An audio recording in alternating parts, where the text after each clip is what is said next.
السلام علیکم ورحمۃ اللہ وبرکاتہ، نحمدہ ونصلی علی رسولہ الکریم، اما بعد فاعوذ باللہ من الشیطان الرجیم، بسم اللہ الرحمن الرحیم، رب اشرح لی صدری ویسر لی امری واحلل عقدۃ من لسانی یفقہوا قولی، وَإِذَا سَأَلَكَ عِبَادِي عَنِّي فَإِنِّي قَرِيبٌ اجیب دعوت الداعی اذا دعان فلیستجیبوا لی ولیؤمنوا بی لعلہم یرشدون۔ اور جب میرے بندے آپ سے میرے بارے میں سوال کریں تو کہہ دیجئے بے شک میں قریب ہوں، میں پکارنے والے کی پکار کا جواب دیتا ہوں۔ جب وہ مجھے پکارے تو ان کو چاہیے کہ وہ بھی میرا حکم مانیں اور مجھ پر ایمان رکھیں تاکہ وہ ہدایت پا جائیں۔ آج ہم نے دوسرے پارے سے سورۃ البقرہ کی آیت نمبر 186 کا انتخاب کیا ہے، جس سے ہمیں یہ پتہ چلتا ہے کہ اللہ سبحانہ وتعالی دعاؤں کا سننے والا ہے۔ اگر انسان اپنی حقیقت پر غور کرے تو ہم سب یہ بات جانتے ہیں کہ اپنی فطرت کے اعتبار سے انسان کمزور ہے، اور وہ کمزور پیدا کیا گیا ہے۔ خلق الانسان ضعیفا، انسان کمزور پیدا کیا گیا ہے، اور کمزور کو ہمیشہ سہارے کی ضرورت ہوتی ہے۔ لہذا ہمارے دنیاوی اور دینی اور اخروی معاملات میں جہاں کہیں بھی ہمیں ضرورت ہو تو اللہ سے بہتر سہارا کون ہو سکتا ہے جو ہماری ان معاملات میں صحیح رہنمائی کرے، ہماری مشکلات کو آسان کرے، ہماری ضروریات کو پورا کرے۔ لہذا ہمیں اسی کی طرف رجوع کرنا چاہیے، اسی کو پکارنا چاہیے تاکہ ہمیں رہنمائی نصیب ہو، لعلہم یرشدون۔ انسان کوئی بھی ہو، امیر ہو، غریب ہو، بادشاہ ہو، فقیر ہو، مرد ہو، عورت ہو، بچہ ہو، بوڑھا ہو، جوان ہو، دنیا میں کتنے بھی کارنامے کر چکا ہو، لیکن وہ سب اللہ کے محتاج ہیں۔ اللہ سبحانہ وتعالیٰ فرماتے ہیں، یا ایہا الناس انتم الفقراء، انتم الفقراء الی اللہ واللہ هو الغنی الحمید۔ اے لوگو، تم سب اللہ کے محتاج ہو اور اللہ بے نیاز، غنی، تعریف والا ہے۔ لہٰذا ہم سب محتاج ہیں، ہم سب ضرورت مند ہیں، ہم سب اپنے رب کی عنایتوں اور نوازشوں اور رحمتوں کے منتظر ہیں۔ لہٰذا ہمیں اسی کی طرف رجوع کرنا ہے، چھوٹی مشکل ہو یا بڑی مشکل ہو، صحت کا مسئلہ ہو یا اولاد میں کوئی مسئلہ ہو، گھریلو ناچاکیاں ہوں یا جن جادو یا نظر کا معاملہ ہو، یا کسی بھی جسمانی تکلیف اور بیماری کا یا مالی پریشانی کا، کوئی بھی مسئلہ ہو، ہم سب کو اپنے رب ہی کی طرف رجوع کرنا چاہیے، اور ہمارا رب قریب ہے۔ اللہ تعالیٰ فرماتے ہیں، وَإِذَا سَأَلَكَ عِبَادِي عَنِّي، اور جب آپ سے یعنی محمد صلی اللہ علیہ وسلم سے، عبادی میرے بندے، اللہ تعالیٰ محبت سے خطاب کر رہے ہیں بندوں کو، جو ضرورت مند ہیں، جو کمزور ہیں، جو پریشان حال ہیں، ان کو اپنا بندہ بتا رہا ہے کہ یہ میرے بندے ہیں۔ جب میرے بندے آپ سے میرے بارے میں سوال کریں تو انہیں بتا دیجیے فَإِنِّي قریب، کہ میں تو قریب ہی ہوں، یعنی قریب اس اعتبار سے کہ ان کی دعا قبول کرتا ہوں اور ان کی دعا سنتا ہوں۔ اجیب دعوت الداعی، میں پکارنے والے کی پکار کا جواب دیتا ہوں۔ سبحان اللہ، یعنی جب بندہ اللہ کو پکارتا ہے تو اللہ جواب دیتا ہے، دعا قبول کرتا ہے۔ اگر اس دعا میں کوئی سوال ہوتا ہے، کوئی طلب ہوتی ہے تو میں ان کو عطا کرتا ہوں۔ اور پھر اذا دعانی، جب بھی وہ مجھے پکارے، دن کو پکارے، رات کو پکارے، صبح پکارے، شام کو پکارے، تکلیف کی حالت میں پکارے، خوشحالی میں پکارے، جب بھی پکارے، کیونکہ اللہ الحی القیوم ہے، زندہ ہے، قائم رکھنے والا ہے۔ لا تأخذہ سنۃ ولا نوم، نہ اس کو نیند آتی ہے، نہ اس کو اونگ، نہ وہ سوتا ہے، وہ اونگتا بھی نہیں ہے، وہ 24/7 اپنے بندوں کی نگہداشت کرتا ہے اور اپنے بندوں کو دیکھتا ہے اور اپنے بندوں کی دعائیں سنتا ہے۔ تو جب بھی وہ مجھے پکارے، لیکن اگر وہ چاہتے ہیں کہ ان کی دعائیں قبول کی جائیں تو پھر انہیں بھی کچھ کرنا ہوگا، اور وہ کیا؟ فَلْيَسْتَجِيبُوا لِي، کہ وہ بھی میرا حکم مانے۔ میں نے بھی انہیں کچھ چیزوں کے لیے بلایا ہے۔ مثلا اللہ سبحانہ تعالیٰ دن میں 5 دفعہ جو اذان ہوتی ہے اس سے کیا پیغام دیتے ہیں؟ حی علی الصلاح، حی علی الفلاح، او نماز کی طرف، او کامیابی کی طرف۔ تو انہیں چاہیے کہ اسی طرح کی اور بھی جس جس طرح کے اللہ نے حکم دیا ہے، جس میں اللہ نے بندوں کو پکارا ہے، انہیں چاہیے کہ وہ بھی اللہ کی بات پر لبیک کہیں اور اللہ تعالیٰ کے احکامات پر عمل کریں، اور جن چیزوں سے اللہ تعالیٰ بچنے کا حکم دیتا ہے ان سے بچیں، اللہ کی فرما برداری کریں، اس کی نافرمانی سے پرہیز کریں۔ وَلْيُؤْمِنُوا بِي، اور انہیں چاہیے کہ وہ اس بات پر ایمان لائیں کہ اگر وہ میری فرما برداری کریں گے تو میں انہیں ثواب دوں گا۔ انہیں اعتماد کرنا چاہیے، ان کا ایمان ہونا چاہیے، انہیں امید رکھنی چاہیے، انہیں میرے آگے عاجزی کرنی چاہیے۔ اگر وہ ایسا کریں گے تو میں ان کی دعا قبول کر لوں گا۔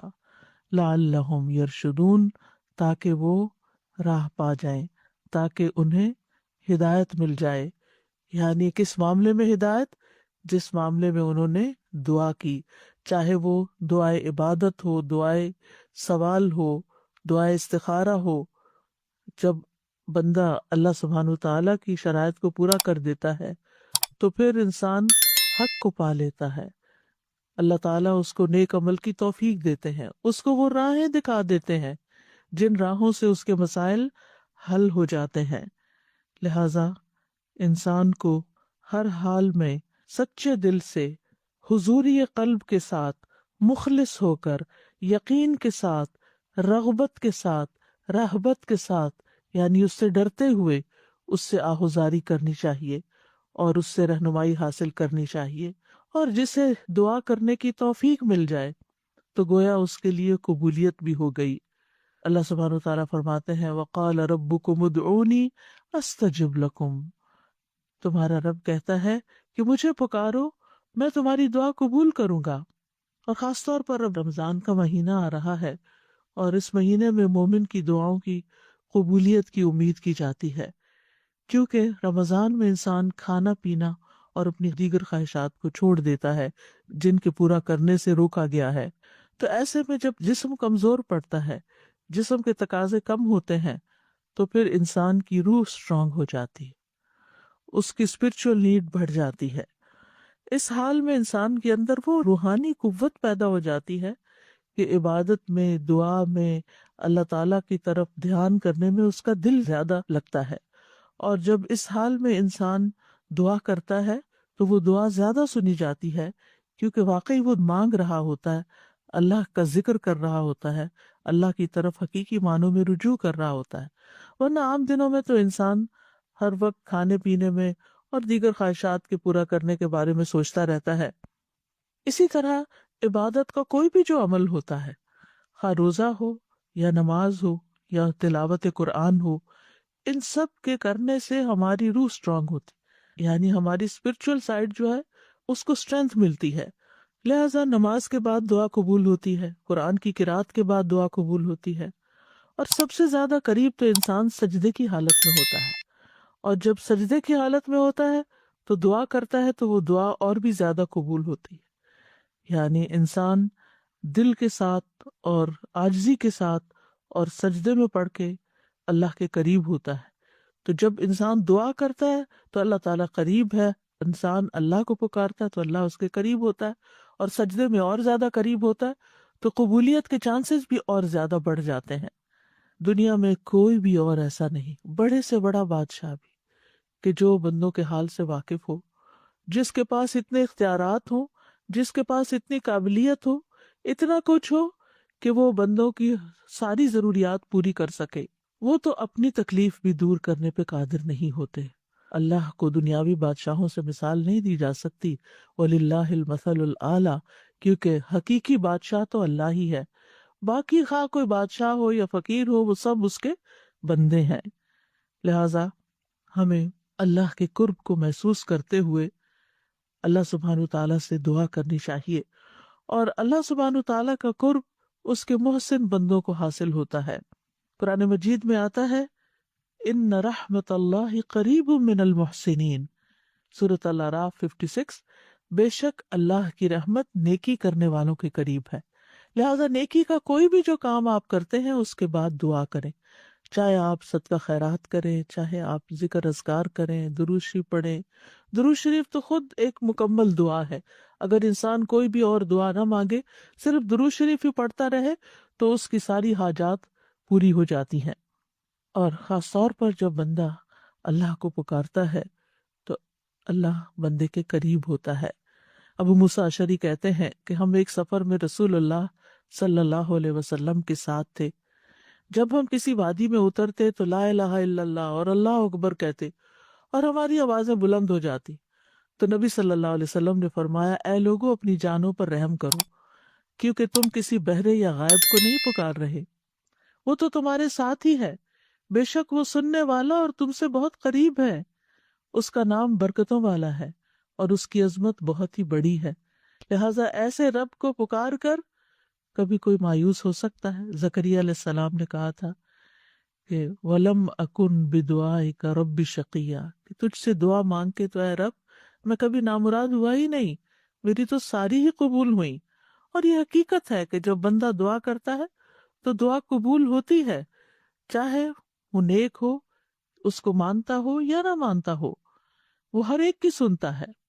اور پھر وہ کس شکل میں قبول ہوتی ہے، یا تو اس کو وہی چیز مل جاتی ہے جو اس نے مانگی ہوتی ہے، یا پھر اس جیسی کوئی تکلیف دور کر دی جاتی ہے، یعنی اس درجے کی، اور یا پھر قیامت کے دن کے لیے محفوظ کر دی جاتی، اور وہاں جا کر تو بندہ یہ چاہے گا کہ کاش دنیا میں اس کی کوئی بھی دعا قبول نہ ہوتی اور آج ساری دعائیں حسنات کی شکل میں میزان کو بھاری کرنے والی بن جاتی۔ یاد رکھیے کہ جتنے خلوص کے ساتھ بندہ دعا کرتا ہے اتنی ہی تیزی کے ساتھ دعا اوپر اٹھتی ہے اور اتنی ہی تیزی کے ساتھ اللہ کی بارگاہ میں پہنچتی ہے۔ نبی صلی اللہ علیہ وسلم نے فرمایا، جس نے لا الہ الا اللہ وحدہ لا شریک لہ لہ الملک ولہ الحمد وہو علی کل شیء قدیر، اپنے دل سے خالص ہو کر زبان سے اس کی تصدیق کرتے ہوئے کہا تو اس کے لیے آسمان کے دروازے کھول دیے جاتے ہیں، حتیٰ کہ اللہ تعالیٰ زمین میں اس کے کہنے والے کی طرف دیکھتا ہے، جس کی طرف اللہ نے دیکھ لیا اس بندے کا یہ حق ہے کہ اس کا مطالبہ اس کو عطا کر دے۔ لہذا کمی ہمارے اندر ہوتی، ہمیں دعا کرنے کا ڈھنگ نہیں آتا، ہمیں مانگنا نہیں آتا، ہم پورے یقین سے نہیں مانگتے، ہمارے اندر وہ خلوص نہیں ہوتا، لہذا قبولیت بھی اس درجے کی نہیں ہوتی۔ یاد رکھیے تمام مخلوق اللہ سے مانگتی ہے، اور اللہ سبحانہ تعالیٰ ہر دن ایک نئی شان میں ہوتا ہے۔ سورۃ الرحمن میں اللہ تعالیٰ فرماتے ہیں، یسألہ من فی السماوات والارض کل یوم ہوا فی شأن، اسی سے مانگ رہے ہیں جو کوئی آسمانوں اور زمین میں ہے، ہر دن وہ ایک نئی شان میں، یعنی ایک دن اگر ایک دعا قبول نہیں ہوئی تو اگلے دن پھر مانگ لی جائے، پھر مانگ لی جائے، کیونکہ ہمارا رب قریب ہے، مجیب ہے۔ وقال ربکم ادعونی استجب لکم ان الذین یستکبرون عن عبادتی سیدخلون جہنم داخرین، اور تمہارے رب نے فرمایا مجھے پکارو میں تمہاری دعا قبول کروں گا، بے شک وہ لوگ جو میری عبادت سے تکبر کرتے ہیں ان قریب ذلیل ہو کر جہنم میں داخل ہوں گے۔ تو یہاں دعا کو عبادت کہا گیا ہے، اگرچہ ہماری ضرورت ہوتی ہے تو ہم اللہ کو پکارتے ہیں، لیکن یہ پکارنا بھی ایک عبادت بن جاتا ہے اور اس پر بھی انسان اجر پاتا ہے، اور یاد رکھیے وہ بہترین قبولیت بخشنے والا ہے۔ قرآن و حدیث میں دعاؤں کی قبولیت کی بے شمار مثالیں ملتی ہیں کہ ہمارا رب ناممکن کو ممکن بنا دینے والا ہے۔ ہم دیکھتے ہیں کہ نوح علیہ السلام نے اللہ تعالیٰ کو پکارا تو اللہ تعالیٰ نے ان کی دعا قبول کر لی۔ وَلَقَدْ نَادَانَا نُوحٌ فَلَنِعْمَ الْمُجِيبُونَ، سورۃ الصافات میں آتا ہے، اور بلا شبہ نوح نے ہمیں پکارا تو یقیناً ہم کتنے اچھے قبول کرنے والے، یعنی ان کی دعا ہم نے قبول کر لی۔ ایک دوسری جگہ پر آتا ہے سورۃ الانبیاء میں، وَنُوحًا إِذْ نَادَىٰ مِن قَبْلُ فَاسْتَجَبْنَا لَهُ فَنَجَّيْنَاهُ وَأَهْلَهُ مِنَ الْكَرْبِ الْعَظِيمِ، اور نوح کو بھی جب اس نے اس سے پہلے پکارا تو ہم نے اس کی دعا قبول کر لی پھر اسے اور اس کے گھر والوں کو بہت بڑی گھبراہٹ سے بچا لیا۔ جب شیطان ہمارے دل میں مایوسی ڈالے کہ تمہاری نہیں سنی جائے گی، تمہاری نہیں قبول ہوگی، پتہ نہیں قبول ہوگی بھی یا نہیں، تو فوراً سوچا کرے کہ نوح علیہ السلام کی تو اللہ نے قبول کر لی تھی، وہ ضرور میری بھی دعا قبول کر لے گا۔ یونس علیہ السلام نے مچھلی کے پیٹ میں اللہ کو پکارا تھا، فنادا فی الظلمات اللہ الہ الا انت سبحانک انی کنت من الظالمین فاستجبنا له ونجیناہ من الغم وکذالک ننجی المؤمنین۔ تو اس نے اندھیروں میں پکارا کہ تیرے سوا کوئی معبود نہیں، تو پاک ہے، یقیناً میں ظلم کرنے والوں میں سے ہو گیا ہوں۔ تو ہم نے اس کی دعا قبول کر لی اور اسے غم سے نجات دی، اور اسی طرح ہم ایمان والوں کو نجات دیتے ہیں۔ یعنی باقی ایمان والے بھی اگر یونس علیہ السلام کے نقش قدم پر چلتے ہوئے اللہ سے دعا کریں اور اپنے قصور کا اعتراف کریں تو اللہ تعالیٰ ضرور ان کی بھی سنے گا۔ ایوب علیہ السلام نے اللہ کو پکارا، اللہ نے ان کی دعا قبول کر لی۔ وَأَيُّوبَ إِذْ نَادَى رَبَّهُ أَنِّي مَسَّنِيَ الضُّرُّ وَأَنْتَ أَرْحَمُ الرَّاحِمِينَ فَاسْتَجَبْنَا لَهُ فَكَشَفْنَا مَا بِهِ مِنْ ضُرٍّ وَآتَيْنَاهُ أَهْلَهُ وَمِثْلَهُمْ مَعَهُمْ رَحْمَةً مِّنْ عِنْدِنَا وَذِكْرَىٰ لِلْعَابِدِينَ۔ اور ایوب جب اس نے اپنے رب کو پکارا کہ بے شک مجھے تکلیف پہنچی ہے اور تو رحم کرنے والوں میں سب سے زیادہ رحم کرنے والا ہے، تو ہم نے اس کی دعا قبول کر لی۔ مانگنے کا کتنا خوبصورت انداز ہے۔ بس اسے جو بھی تکلیف تھی دور کر دی، اور اسے اور اس کے گھر والے اور ان کے ساتھ ان کی مثل اور عطا کر دیے اپنے پاس سے رحمت کے لیے اور ان لوگوں کی یاد دہانی کے لیے جو عبادت کرنے والے ہیں، یعنی جو باقی دعائیں کرنے والے ہیں ان کے لیے بھی ایک ریمائنڈر ہے کس طرح دعا کی جاتی ہے اور کیسے وہ قبول ہوتی ہے اور کیسے مشکلات آسان ہوتی ہیں۔ اس لیے اس رب سے مایوس ہونے کی ضرورت نہیں۔ یوسف علیہ السلام نے اللہ تعالیٰ کو پکارا تھا، اللہ تعالیٰ نے ان کی دعا قبول کر لی۔ قال رب السجن احب الی مما یدوننی الیہ وإلا تصرف عنی کیدہن اصب الیہن واکن من الجاہلین فاستجاب له ربہ فصرف عنہ کیدہن انہ هو السمیع العلیم۔ اس نے کہا، اے میرے رب، مجھے قید خانہ اس سے زیادہ محبوب ہے جس کی طرف یہ سب مجھے دعوت دے رہی ہیں، اور اگر تو مجھ سے ان کی فریب کو نہ ہٹائے گا تو میں ان کی طرف مائل ہو جاؤں گا اور جاہلوں میں سے ہو جاؤں گا۔ تو اس کے رب نے اس کی دعا قبول کر لی، پس اس سے ان عورتوں کا فریب ہٹا دیا۔ بے شک وہی سب کچھ سننے والا، سب کچھ جاننے والا ہے۔ ابراہیم علیہ السلام نے اللہ کو پکارا، اللہ نے ان کی دعا سن لی۔ ابن عباس رضی اللہ عنہ کہتے ہیں کہ کلمہ حسبنا اللہ و نعم الوکیل ابراہیم علیہ السلام نے اس وقت کہا تھا جب ان کو آگ میں ڈالا گیا تھا۔ ان کے یہ کہنے پر آگ ٹھنڈی ہو گئی۔ انہوں نے کہا، اسے جلا دو اور اپنے معبودوں کی مدد کرو اگر تم کرنے والے ہو۔ تو ہم نے کہا، اے آگ، تو ابراہیم پر سراسر ٹھنڈک اور سلامتی بن جا۔ موسیٰ علیہ السلام نے اللہ کو پکارا اور اللہ نے ان کی دعا سن لی۔ اللہ سبحانہ وتعالیٰ فرماتے ہیں، بلا شبہ تم دونوں کی دعا قبول کر لی گئی، بس دونوں ثابت قدم رہو اور ان لوگوں کے رستے پر ہرگز نہ چلو جو جانتے نہیں ہیں، یعنی فرعونی اور ان کے اہل و عیال اور ان کی آل۔ زکریا علیہ السلام نے اپنے رب کو پکارا، وَزَكَرِيَّا إِذْ نَادَى رَبَّهُ رَبِّ لَا تَذَرْنِي فَرْدًا وَأَنْتَ خَيْرُ الْوَارِثِينَ فَاسْتَجَبْنَا لَهُ وَوَهَبْنَا لَهُ يَحْيَىٰ وَأَصْلَحْنَا لَهُ زَوْجَهُ إِنَّهُمْ كَانُوا يُسَارِعُونَ فِي الْخَيْرَاتِ وَيَدْعُونَنَا رَغَبًا وَرَهَبًا وَكَانُوا لَنَا خَاشِعِينَ۔ اور زکریا جب اس نے اپنے رب کو پکارا کہ اے میرے رب، مجھے اکیلا نہ چھوڑ اور تو سب وارثوں سے بہتر ہے، تو ہم نے اس کی دعا قبول کر لی اور اسے یحییٰ عطا کیا اور اس کی بیوی کو اس کے لیے درست کر دیا۔ بے شک وہ نیکیوں میں جلدی کرتے تھے اور ہمیں رغبت اور خوف سے پکارتے تھے، اور وہ ہمارے لیے عاجزی کرنے والے تھے۔ تو اس سے کیا پتہ چل رہا ہے کہ اگر ہم چاہتے ہیں کہ ہماری دعائیں قبول ہوں تو پھر ہمیں نیکیوں میں جلدی کرنی ہوگی، نیکی کے کاموں میں آگے بڑھنا ہوگا، اور ہر حال میں رب کو پکارتے چلے جانا ہوگا، رغبت سے بھی اور خوف سے بھی، یعنی اللہ سے امید رکھتے ہوئے بھی اور اس سے ڈرتے ہوئے بھی۔ اور رسول اللہ صلی اللہ علیہ وسلم کی بھی بہت سی دعائیں اللہ سبحانہ وتعالیٰ نے قبول فرمائیں۔ حضرت سارہ نے اپنے رب کو پکارا، اللہ نے ان کی دعا قبول کر لی۔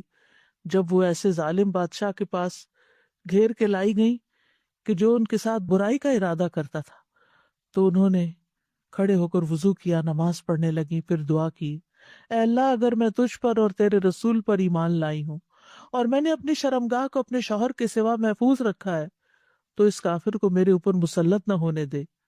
اس پر بادشاہ کا سانس گلے میں پھنس گیا اور وہ گر کر ایڑیاں رگڑنے لگا۔ ان کی دعا قبول ہو گئی اور ان کو اس مصیبت سے نجات ملی، اور یہاں انہوں نے اپنے نیک اعمال، اپنی چیسٹٹی کا وسیلہ اللہ کے سامنے رکھا۔ پھر اسی طرح ایک اور قصہ آتا ہے غار والوں کا، جنہوں نے اپنے نیک اعمال کو وسیلہ بنایا، اللہ کو پکارا اور اللہ تعالیٰ نے ان کی دعا سن لی۔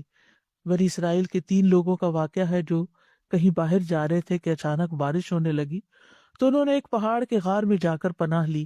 اتفاق سے پہاڑ کی ایک چٹان اوپر سے لڑکی اور اس غار کے منہ کو بند کر دیا۔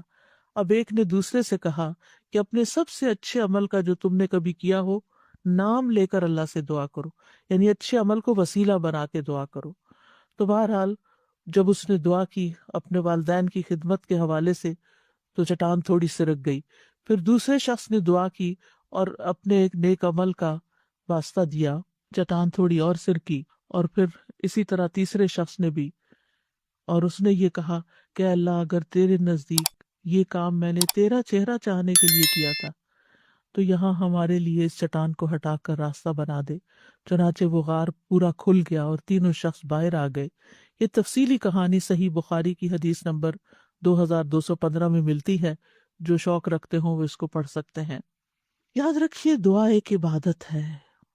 نبی صلی اللہ علیہ وسلم نے فرمایا الدعاء هو العبادہ، اسی لیے ہم دن میں کئی بار سورۃ الفاتحہ نماز میں جب پڑھتے ہیں تو ایاک نعبد و ایاک نستعین ساتھ ساتھ پڑھتے ہیں کہ صرف تیری عبادت ہم کرتے ہیں اور صرف تجھی سے ہم مدد چاہتے ہیں۔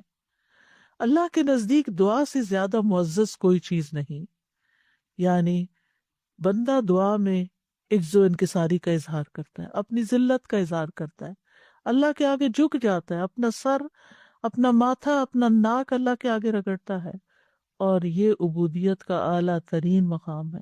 یہ بندے کے لیے سب سے بلند مقام ہے، جس میں وہ اپنے رب کے آگے جھکتا ہے اور اپنے رب سے مانگتا ہے، تو رب اس کو عزت بخشتا ہے۔ جو بندہ اللہ کے آگے ہاتھ پھیلاتا ہے تو اللہ سبحانہ تعالیٰ اس کے ہاتھوں میں ضرور خیر ڈالتے ہیں۔ حدیث میں آتا ہے رسول اللہ صلی اللہ علیہ وسلم نے فرمایا، بے شک اللہ بڑا رحیم ہے اور بڑے کرم والا ہے، اس کو اس بات سے شرم آتی ہے کہ اس کا کوئی بندہ اس کے آگے اپنے دونوں ہاتھ پھیلائے اور وہ ان دونوں میں کوئی خیر نہ ڈالے۔ جو مسلمان بھی اپنی حاجت اللہ کے آگے رکھ دے، اللہ اسے ضرور نوازتا ہے۔ آپ صلی اللہ علیہ وسلم نے فرمایا، مسند احمد کی روایت ہے، جو مسلمان اپنا چہرہ اللہ عز و جل کے سامنے گاڑ کر کسی چیز کا سوال کرتا ہے، اللہ اسے وہ چیز ضرور عطا فرماتا ہے، خواہ جلدی عطا فرمائے یا اس کے لیے ذخیرہ کر کے رکھ دے۔ لہٰذا ہمیں خاص طور پر قبولیت کے اوقات میں اللہ تعالیٰ سے دعا مانگتے رہنا چاہیے۔ اللہ تعالیٰ خود بندے کو پکارتے ہیں۔ جب رات کا 1/3 حصہ بچتا ہے تو اللہ تعالیٰ آسمان دنیا پہ نزول فرماتے ہیں اور فرماتے ہیں، کون ہے جو مجھ سے دعا کرے تو میں اس کی دعا قبول کر لوں، کون ہے جو مجھ سے بخشش طلب کرے تو میں اسے بخش دوں۔ اب رمضان میں سحری کے وقت تو اٹھنا ہی ہوتا ہے، یہ وہی وقت ہوتا ہے جو دعاؤں کی قبولیت کا اور خصوصاً استغفار، بخشش کی دعا مانگنے کا ہوتا ہے۔ وَبِالْأَسْحَارِ هُمْ يَسْتَغْفِرُونَ، اور سحری کے وقت وہ استغفار کرتے ہیں۔ پھر فرمایا، کون ہے جو مجھ سے رزق طلب کرے کہ میں اسے رزق عطا کر دوں۔ تو جو لوگ اپنے رزق کے لیے پریشان ہیں، خاص طور پر ان حالات میں، آج کل کے دنوں میں کرونا کی وجہ سے جب لوگوں کے اوپر ایک خاص تنگی آئی ہوئی ہے، مشکل آئی ہوئی ہے ہر طرح کے معاملات میں، خصوصاً رزق کے معاملے میں، تو اس میں بندہ اپنے رب سے رزق مانگے۔ اور رمضان کا مہینہ ایسا مہینہ ہے کہ جس میں اتنی ساری حاجتیں اپنے رب کے سامنے رکھنے کا ایک بہترین موقع ہے۔ آپ کم از کم 30 ایسی دعائیں لکھ کے رکھ لیں کہ جو آپ نے اپنے رب سے مانگنی ہے. اگر وقت تھوڑا بھی ہو تو ہر روز کے لیے ایک دعا خوب عاجزی اور انکساری کے ساتھ سحری کے وقت مانگے. استغفار تو مانگے ہی مانگے، لیکن اس کے ساتھ ساتھ اور دعائیں بھی، جو جو آپ کے دل میں، جو بھی پریشانیاں، جو بھی دکھ ہیں، جو بھی غم ہے، جو بھی حسرتیں ہیں، اپنے اندر اپنے لیے کوئی بھی کمی محسوس کرتے ہیں، یا اپنی اولاد کے اندر، یا اپنے والدین کی طرف سے پریشان ہے، یا شوہر بیوی کی طرف سے اور بیوی شوہر کی طرف سے پریشان ہے، یا رزق کے معاملے میں پریشان ہے، تو اللہ سے مانگیں. ہو سکتا ہے یہ رمضان آپ کی زندگی میں بہت بڑی تبدیلی لے آئے اور آپ کے سارے غم اور دکھ دور ہو جائیں، کیونکہ اللہ تعالیٰ پکارتے رہتے ہیں کون ہے جو تکلیف دور کرنے کی درخواست کرے کہ میں اس کی تکلیف دور کر دوں. تو کسی بھی چیز سے جو آپ کو تکلیف ہوتی ہے اس کے دور کرنے کے لیے اپنے رب کو پکاریں. حدیث میں آتا ہے یہ اعلان طلوع فجر تک ہوتا رہتا ہے، یعنی جب تک فجر کی اذان نہیں ہوتی تو اللہ تعالیٰ آپ کو پکارتے رہتے ہیں. تو اللہ نے دعا مانگنے کا حکم دیا ہے اور قبولیت کا وعدہ کیا ہے، لہذا قبولیت کے لیے اللہ کو پکارتے رہنا چاہیے. کیونکہ شیطان انسان کے دل میں وسوسہ ڈالتا ہے تم تو بہت گناہ گار ہو، تمہاری کہاں سنی جائے گی. یاد رکھیے اللہ تعالیٰ گناہ گاروں کی بھی سنتا ہے. حدیث میں آتا ہے مظلوم کی دعا قبول کی جاتی ہے اگرچہ وہ گناہ گار ہو، پس اس کا گناہ اس کے نفس پر ہے. سفیان بن عیینہ کہتے ہیں کہ دعا کرنے کو ترک نہ کرو، کسی بھی حال میں، بڑے سے بڑا جرم کیا، بڑے سے بڑا قصور کیا، لیکن اللہ سے مایوس نہ ہو. وہ کہتے ہیں اور تم اپنے نفسوں کے بارے میں جو کچھ جانتے ہو وہ چیز تمہیں دعا مانگنے سے نہ روکے، کیونکہ بلیل انسان علی نفسہ ہی بصیرہ، انسان اپنے بارے میں اپنے آپ کو خوب جانتا ہے، خوب آگاہ ہے. بس اللہ نے تو ابلیس کی بھی دعا قبول فرمائی، حالانکہ وہ تمام مخلوقات سے بدتر ہے. اس نے کہا تھا قالا انظرنی الی یوم یبعثون، کہ مجھے اس دن تک مہلت دے اے رب جب یہ سب اٹھائے جائیں گے. تو اللہ تعالیٰ نے اس کی دعا قبول کر لی اور اس کو مہلت دے دی. لیکن وہ اپنے سے مانگنے والوں سے محبت رکھتا ہے، اس کو پسند کرتا ہے. سفیان ثوری کہا کرتے تھے اے وہ ذات جس کو اپنے تمام بندوں میں سے وہ انسان سب سے زیادہ محبوب ہے جو اس سے مانگے تو کثرت سے اس سے سوال کرے، زیادہ مانگے، انسسٹ کرے، مانگتا چلا جائے، بار بار مانگے. اے وہ ذات جس کو اپنے تمام بندوں میں وہ انسان سب سے زیادہ ناپسند ہے جو اس سے نہ مانگے، اور تیرے سوا کوئی بھی ایسا نہیں ہے میرے رب، یہ تو ہی ہے کہ جو مانگنے والے سے محبت کرتا ہے، ورنہ مخلوق تو مانگنے والوں سے نفرت کرتی ہے. اور اس کے برعکس اگر کوئی تجھ سے نہ مانگے تو اس کو ناپسند کرتا ہے. یاد رکھیے ہر چیز اللہ سے مانگیے، چھوٹی سے چھوٹی چیز اور بڑی سے بڑی چیز. بندہ جب بندوں سے مانگتا ہے تو ان کی نگاہوں میں چھوٹا ہو جاتا ہے، لیکن بندہ جب رب سے مانگتا ہے تو رب کی نگاہ میں بڑا ہو جاتا ہے، معزز ہو جاتا ہے. ابو ذر غفاری رضی اللہ عنہ روایت کرتے ہیں کہ نبی صلی اللہ علیہ وسلم اپنے رب تبارک و تعالیٰ سے روایت کرتے ہیں کہ بے شک اللہ تعالیٰ فرماتا ہے اے میرے بندو تم سب گمراہ ہو سوائے اس کے جسے میں ہدایت دوں، بس تم مجھ سے ہدایت مانگو میں تمہیں ہدایت دوں گا. اے میرے بندو تم سب بھوکے ہو سوائے اس کے کہ جسے میں کھلاؤں، تو تم مجھ سے کھانا مانگو میں تمہیں کھانا کھلاؤں گا. اے میرے بندو تم سب برہنہ ہو سوائے اس کے جسے میں لباس پہناؤں، تو تم مجھ سے لباس مانگو میں تمہیں لباس پہناؤں گا. اے میرے بندو تم سب دن رات گناہ کرتے ہو اور میں سارے گناہوں کو بخشتا ہوں، تو تم مجھ سے بخشش مانگو میں تمہیں بخش دوں گا. اے میرے بندو اگر تمہارے اولین و آخرین اور جن و انس ایک صاف چٹیل میدان میں کھڑے ہو کر مجھ سے مانگنے لگے اور میں ہر ایک کو جو کچھ وہ مجھ سے مانگے عطا کر دوں، تو پھر بھی میرے خزانوں میں کوئی کمی نہیں ہوگی مگر جتنی سمندر میں سوئی ڈال کر نکالنے سے پانی میں کمی آتی ہے، گویا کچھ بھی کمی نہیں.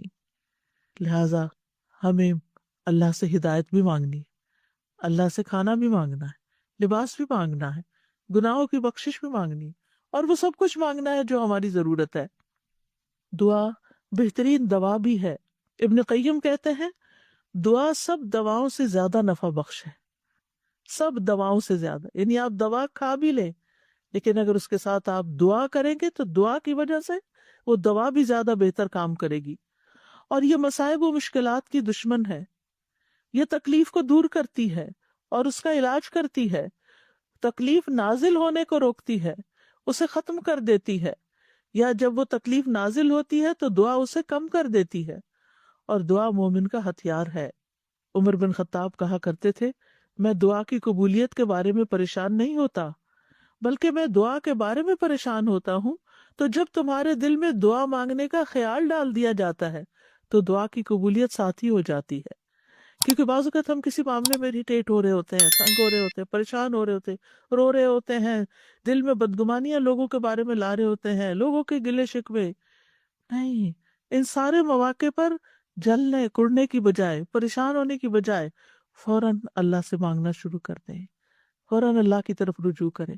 اللہ تعالیٰ ایسی کیفیات ہمارے اوپر لاتے ہی اس لیے تاکہ ہم اس کی طرف رجوع کریں، کیونکہ ہم خوشحالی میں تو کم ہی یاد کرتے ہیں، لیکن افسوس یہ کہ ہم تو بدحالی میں بھی اللہ کو یاد کرنا بھول جاتے ہیں، بندوں سے توقع رکھتے ہیں، لیکن بندے مایوس کرتے ہیں، اور انسان ہیں بھی کمزور، ہم سب محتاج ہیں اللہ کے، دینے والا تو وہی ہے، لہٰذا اس سے مانگیں، وہ اللہ اپنے بندوں کے دل میں آپ کی مدد کا خیال ڈال دے گا۔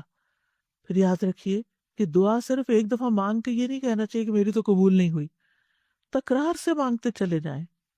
ابو درداء کہا کرتے تھے کہ دعا مانگنے میں زور صرف کرو، زور لگاؤ، کیونکہ جو کثرت سے دروازہ کھٹکھٹاتا ہے قریب ہے کہ اس کے لیے دروازہ کھول دیا جائے، اور جو اللہ سے نہیں مانگتا اللہ اسے ناراض ہو جاتا ہے۔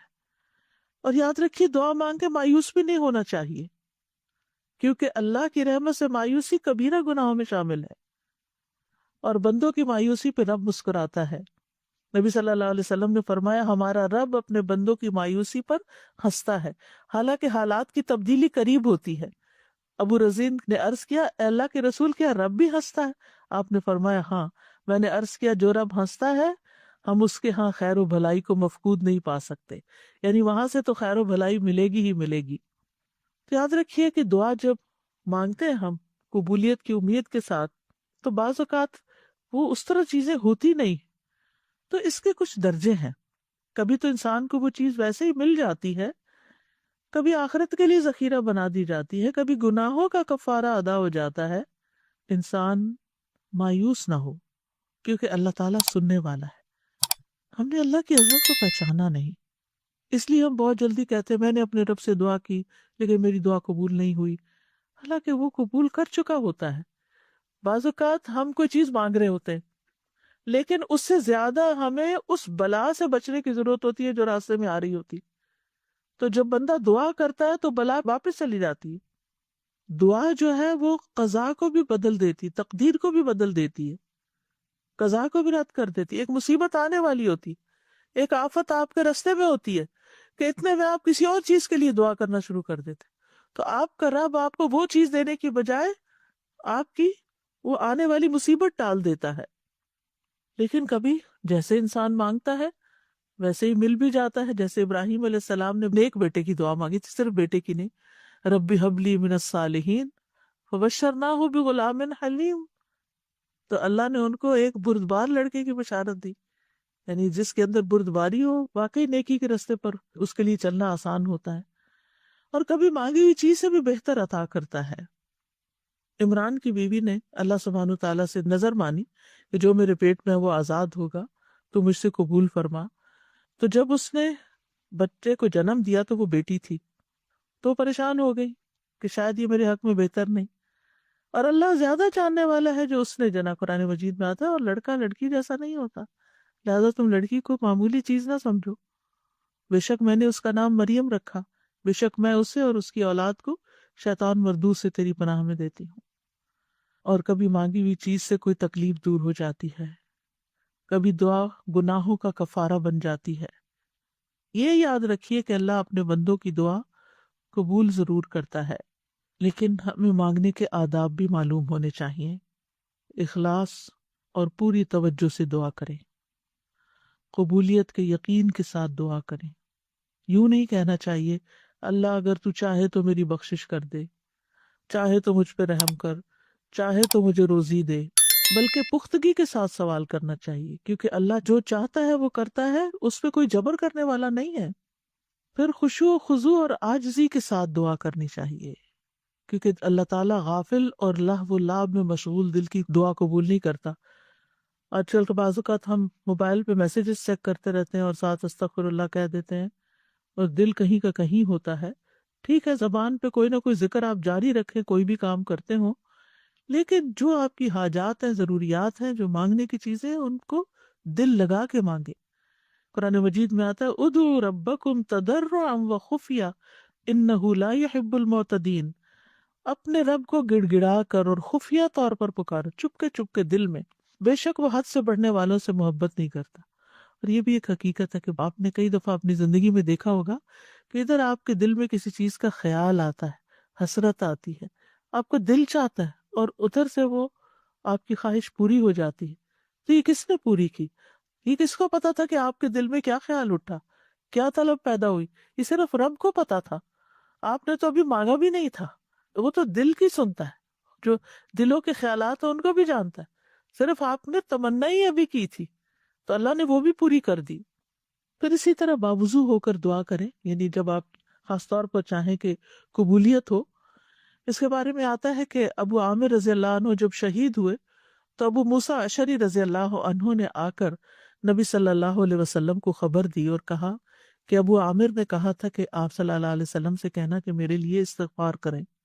آپ نے پانی طلب فرمایا اور وضو کیا، پھر ہاتھ اٹھا کر دعا کی، اے اللہ عبید ابو عامر کی مغفرت فرما دے۔ تو ہم بھی اپنے فوت شدہ عزیزوں اور رشتہ داروں کے لیے اس طرح کی دعا کر سکتے ہیں کہ ہاتھ اٹھا کر، نام لے کر، کیونکہ آپ نے نام لے کر ان کے لیے دعا کی۔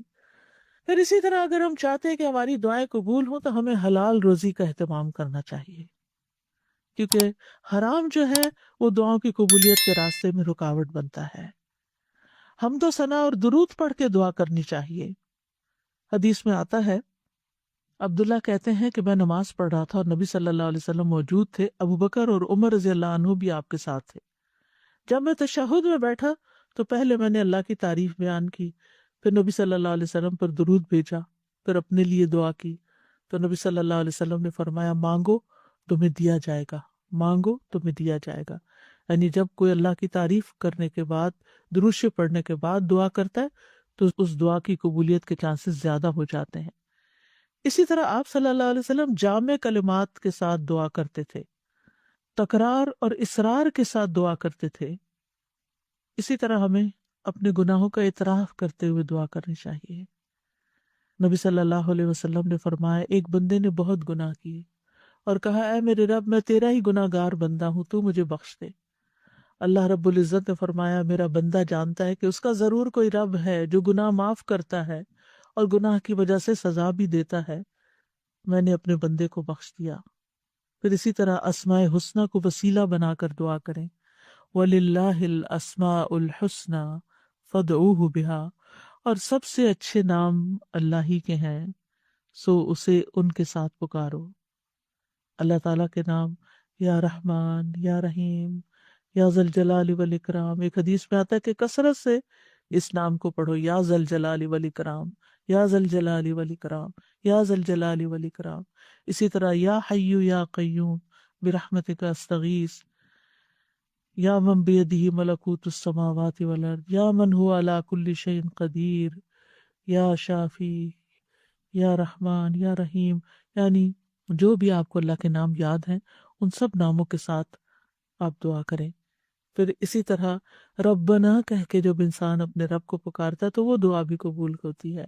ابو درداء کہتے ہیں اللہ مومنوں پر رحم فرمائے، وہ مسلسل یہی کہتے رہتے ہیں ربنا ربنا، یہاں تک کہ ان کی دعا قبول کر لی جاتی ہے۔ اسی طرح کچھ ایسے لوگ ہوتے ہیں جن کی دعا رد نہیں ہوتی، جیسے مظلوم ہیں، مسافر ہیں، والد ہیں، اولاد جو اپنے والدین کے لیے دعا کرتی ہے۔ نبی صلی اللہ علیہ وسلم نے فرمایا جنت میں آدمی کا درجہ بلند کر دیا جاتا ہے تو وہ عرض کرتا ہے یہ کیسے ہوا؟ اسے کہا جاتا ہے کہ تمہاری اولاد تمہارے حق میں جو استغفار کر رہی تھی اس کی وجہ سے۔ اسی طرح روزہ دار کی دعا افطاری کے وقت، مجاہد اور حج اور عمرہ کرنے والا اللہ کے راستے میں ہوتے ہیں، وہ اللہ سے دعا کرتے ہیں تو ان کی دعا قبول ہوتی ہے۔ اللہ کا کثرت سے ذکر کرنے والا عادل حکمران، ان کی دعا رد نہیں ہوتی، کسی کی غیر موجودگی میں اس کے لیے دعا مانگنے والا۔ آپ نے فرمایا جو مسلمان اپنے مسلمان بھائی کے لیے پیٹھ پیچھے دعا کرتا ہے تو فرشتہ کہتا ہے تیرے لیے بھی اس کی مثل ہو۔ پھر وہ شخص جو رات کو آنکھ کھلنے پر یہ دعا پڑھے، لا الہ الا اللہ وحدہ لا شریک لہ لہ الملک ولہ الحمد وہو علی کل شیء قدیر، الحمد للہ وسبحان اللہ ولا الہ الا اللہ واللہ اکبر ولا حول ولا قوۃ الا باللہ۔ پھر یوں کہے اللہم اغفر لی، یا کوئی اور دعا کرے تو اس کی دعا قبول ہوتی ہے۔ پھر اگر اس نے وضو کیا اور نماز پڑھی تو نماز بھی قبول ہو جاتی ہے۔ پھر اسی طرح وضو کر کے اللہ کا ذکر کر کے سونے والے کی دعا قبول ہوتی ہے، یعنی رات کو۔ فرمایا کوئی مسلمان ایسا نہیں کہ وہ اللہ کے ذکر کے ساتھ باوضو رات گزارے اور رات کو جاگ جائے اور اللہ سے دنیا اور آخرت کی پناہ مانگے تو اللہ تعالیٰ اسے ضرور دیتے ہیں۔ کچھ ایسے لوگ بھی ہیں جن کی دعا قبول نہیں ہوتی، جو دعا میں مخلص نہ ہوں، جو نیکی کا حکم نہ دیں اور برائی سے نہ روکیں، زنا کرنے والے، ناسمجھ کو مال اور اختیار دینے والے۔ اور ہمیں اللہ تعالیٰ سے دعائیں کرتے رہنا چاہیے، اپنی زبان میں بھی کرنا چاہیے، اور پھر اللہ سبحانہ وتعالیٰ کے اسماء اعظم کے ساتھ بھی، اور ایسی دعا سے پناہ مانگنی چاہیے جو قبول نہ ہو۔ رسول اللہ صلی اللہ علیہ وسلم یہ دعا مانگا کرتے تھے، اللہم انی اعوذ بک من علم لا ینفع ومن قلب لا یخشع ومن نفس لا تشبع ومن دعوت لا یستجاب لہا۔ اے اللہ میں تجھ سے ایسے علم سے پناہ مانگتا ہوں جو نفع دینے والا نہ ہو، ایسے دل سے جو ڈرنے والا نہ ہو، اور ایسے نفس سے جو سیر ہونے والا نہ ہو، اور ایسی دعا سے جو قبول ہونے والی نہ ہو۔ اور اسی طرح اللہ کے اسم اعظم کے ساتھ دعا مانگی جائے تو دعا قبول ہوتی ہے۔ لہٰذا کرنے کے کام یہ ہیں کہ اللہ رب العزت المجیب سے خوب خوب دعا مانگیں، کثرت سے مانگیں۔ رمضان آ رہا ہے، عبادت کا مہینہ ہے، روزے کی حالت میں دعا قبول ہوتی ہے، دن بھر بھی دعا مانگیں، تراویح کے بعد بھی مانگیں، تلاوت قرآن کے بعد بھی مانگیں، صدقہ خیرات کر کے بھی مانگیں۔ پھر اسی طرح یہ ہے کہ اگر آپ کو بہت زیادہ دعائیں کرنی نہیں آتی تو آپ کچھ کتابیں ہیں جیسے قرآنی اور مسنون دعائیں ہیں، اس میں اوتھینٹک دعاؤں کی سلیکشن کی گئی ہے۔ اسی طرح وہ ایاک نستعین کتاب ہے، ان کی ایپس بھی ہیں۔ اور آپ سب کے لیے اب خوشخبری ہے کہ ایک نئی ایپ دعائیں آ رہی ہے، انشاءاللہ رمضان کا تحفہ ہے آپ سب کے لیے، بہت محنت سے بنائی گئی ہے، اور اس میں صرف آپ اس کو سکرول کرتے جائیں اور دعا پڑھتے جائیں اور اللہ سے مانگتے جائیں اور اپنی فیوریٹ دعاؤں پہ نشان بھی لگاتے جائیں۔ پھر اگر ساری آپ نہ بھی پڑھ سکیں تو فیوریٹس کو تو کم از کم ضرور روز پڑھیں۔ اللہ سبحانہ وتعالیٰ ہم سب سے ہماری دعائیں آئندہ قبول فرمائے اور ہمیں یقین عطا کرے، اور ہم کبھی بھی دعا کرنے سے عاجز نہ آئیں، اور خوشحالی ہو یا تنگی مانگتے ہی چلے جائیں۔ قبولیت کے اوقات میں مانگنے کی کوشش کریں، اذان کے بعد، فرض نمازوں کے بعد، رات کے آخری پہر میں، جمعہ کے دن عصر کے بعد، ماہ رمضان میں، بارش کے وقت، اور خاص طور پر ایمان اور حسن خاتمہ کی۔ وآخر دعوانا ان الحمد للہ رب العالمین۔ اب جو لوگ الہدیٰ لائیو پر ہیں وہ فیس بک پر آ جائیں، زوم پر چلے جائیں، کیونکہ الہدیٰ لائیو بند ہو جائے گا اور دورہ قرآن انشاءاللہ شروع ہوگا۔ سبحانک اللہم وبحمدک، اشہد ان لا الہ الا انت، استغفرک واتوب الیک۔ السلام علیکم ورحمۃ اللہ وبرکاتہ۔